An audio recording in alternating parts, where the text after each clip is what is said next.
Alright, today I'm working on our 2005 Dodge Ram 1500 Daytona Series truck. The problem that I've been having is the air conditioning not blowing correctly. So, figured I'd do a little bit of investigation for myself.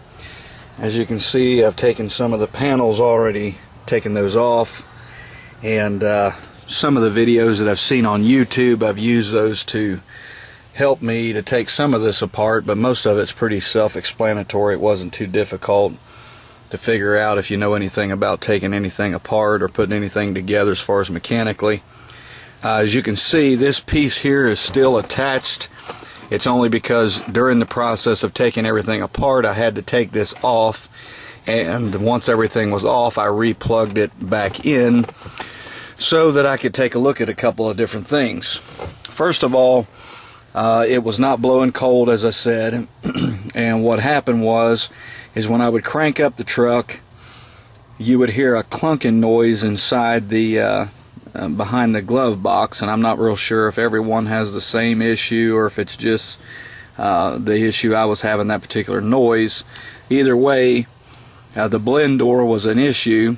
I did check this other door here, which regulates the heater and the air condition.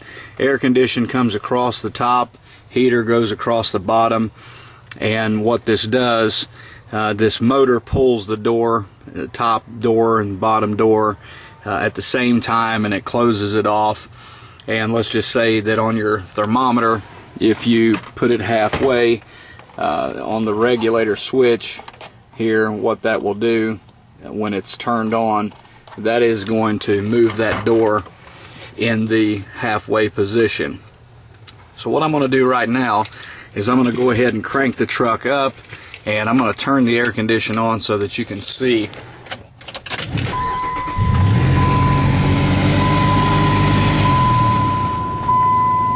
Now, once I turn this heat selector to the middle, what you're going to see, you'll see that little arm move.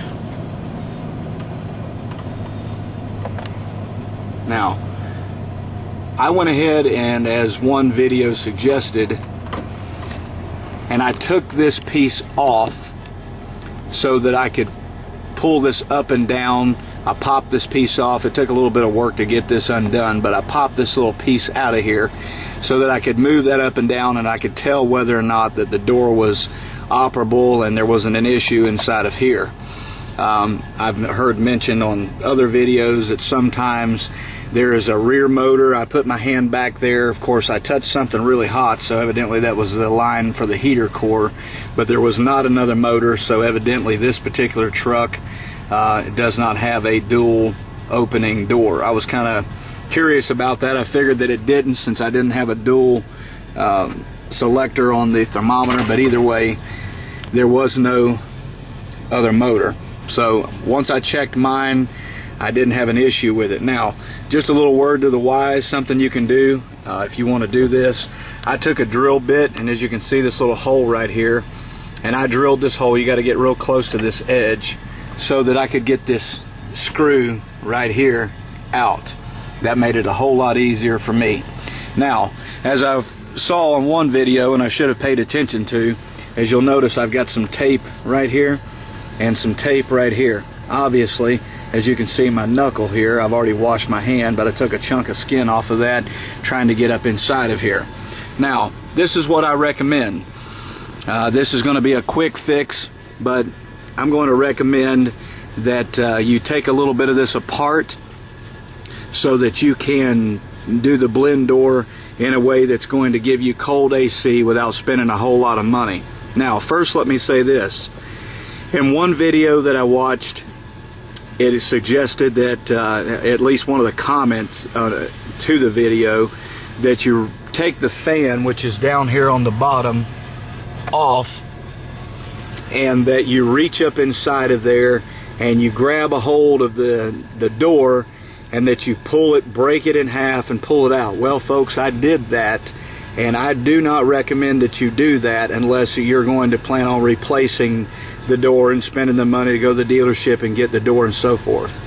Now, the person made the comment that once you pull that door out of there, that it makes it to where you can get your cold air conditioned. Now, I don't know how in the world they got that information unless their door was blocking the actual fan itself, because as I'll show you in a picture that I took previously, I don't know if you can see up in here very well or not. I'll try to get some light going here so that we can see a little bit better. But as you can see, that is the blend door, and you'll notice that I have a screw on the one side here, and I put a screw on the other side. The door is kind of hard to to get a screw in the edge of it, so I wound up using a little washer. The way I was able to access that, as you can see, I used a really long screwdriver to get up inside of there. Now, this is the problem. There is a piece of plastic, which this piece of plastic was right here, and what I did was I took a keyhole saw, which is like a drywall keyhole saw, and I cut along this side and I cut along this side, and then I bent this piece of plastic, which you see here. I bent this piece of plastic down until I was able to break it, and then I took a utility knife and I cleaned up this edge along here. That was after I broke out the little pieces in the top and whatnot that you've probably seen in the other videos.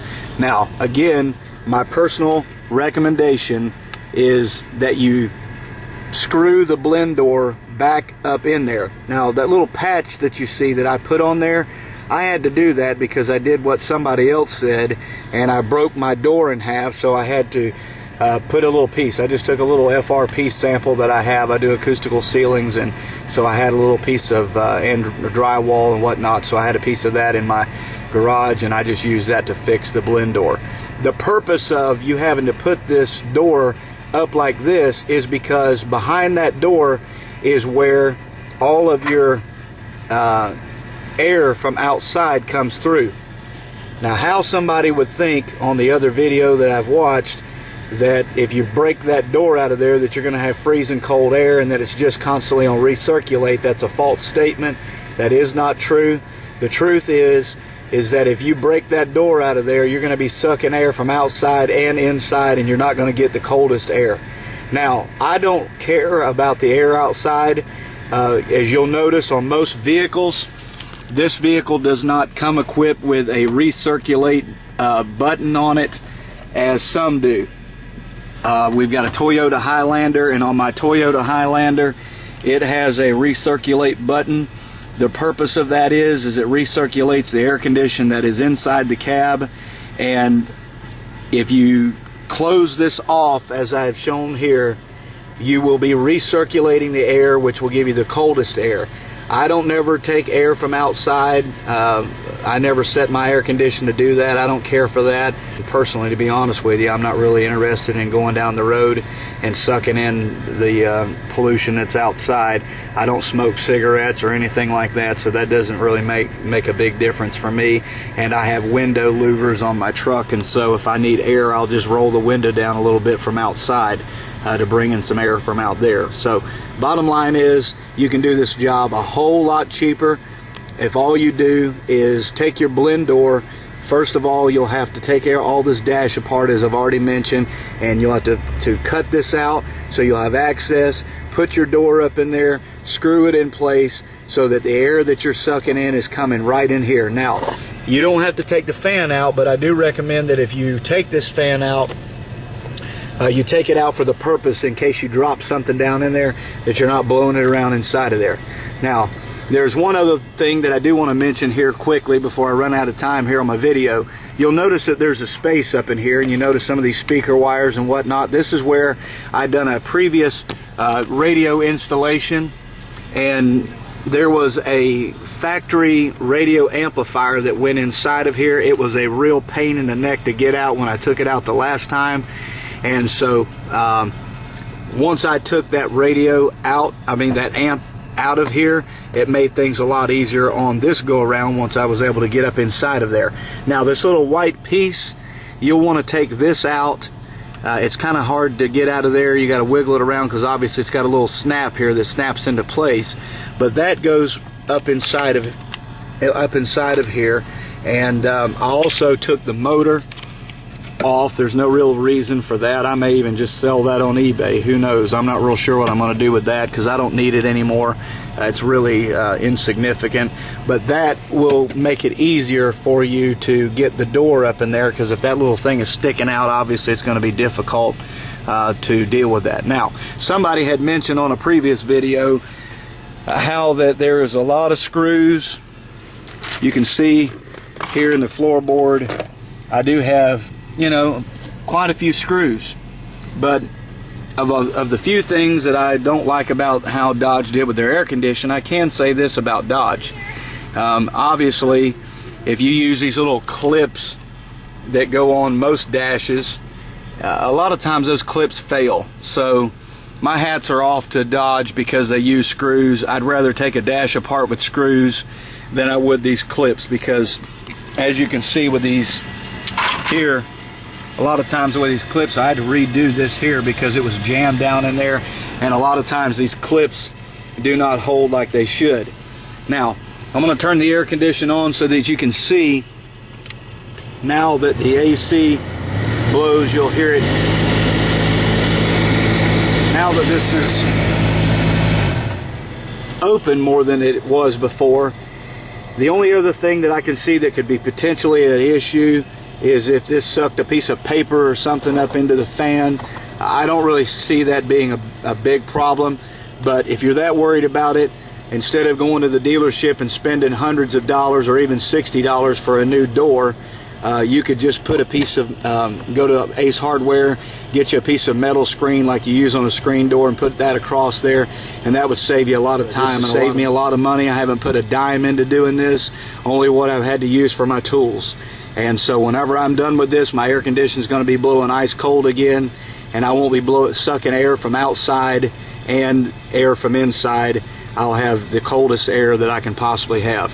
Hopefully somehow that this has helped you. If you have any questions, feel free to ask me. I went ahead and videoed this after I took the dash apart rather than during, because it's just too much to stop and start. And pretty much everything has been done. I've just got to put everything back together now. And finally, we've got all of our panels back together. And this is what it looks like whenever everything is back together. Obviously what a typical truck should look like. And all of our pieces are fit back together. And once again, we want to thank you for taking the time to watch this video. And I'm really hoping that it's going to help someone. If you have any questions, feel free to let us know what those questions are, and we'll try to get back with you and let you know whatever we know. I'm not a professional as far as I don't work for a dealership. Just got a lot of experience in taking things apart and putting things back together. So, all right, take care. God bless you.